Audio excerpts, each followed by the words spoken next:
Soybean ও পাম তেলের দাম বাড়ার পর রাজধানীর বাজারে স্বাভাবিক হয়েছে সরবরাহ, তবে এক লাফে দাম বাড়ায় অস্বস্তিতে ক্রেতা।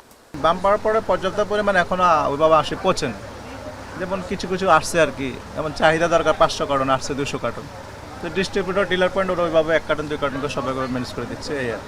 শুধু ভোজ্য তেল নয়, অস্থির চালের বাজারও। মিনিকেট চালের দাম কেজি প্রতি 4 থেকে 5 টাকা বেড়ে বিক্রি হচ্ছে 87 থেকে 88 টাকায়। বিক্রেতারা বলছেন মৌসুমের নতুন ধান বাজারে এলে কমবে দাম। চালের দাম একই আছে, ঈদের আগেও যত এখন একই আছে, এদের দাম কম বেশি কিছু দেখি না। আমার যাই তো ওইখানে দাঁড়ায় আছে, কিন্তু বাজারে এসে তো আমার টাকা একটা নিয়ে আসলে টাকা কম হয়ে যাচ্ছে। এদিকে গ্রীষ্মকালীন সবজির সরবরাহ বাজারে বাড়লেও দাম তেমন কমছে না। পেঁয়াজ, শসা কিংবা করলার মতো সবজির দাম এখনও বাড়তি। কেজি প্রতি পেঁয়াজ বিক্রি হচ্ছে 58 থেকে 60 টাকায়, শসা 100 টাকা ও করলা বিক্রি হচ্ছে 60 টাকায়। পেঁয়াজ আর কমবে না, পেঁয়াজ হয়তো 2-4-5টা আরো বাড়তে পারে সামনের দিকে।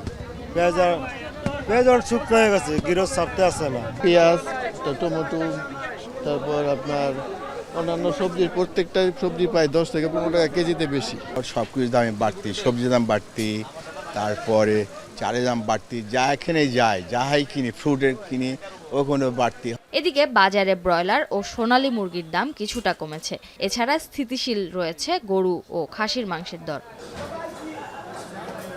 তাজফিহা উখরোজ, এখন, ঢাকা।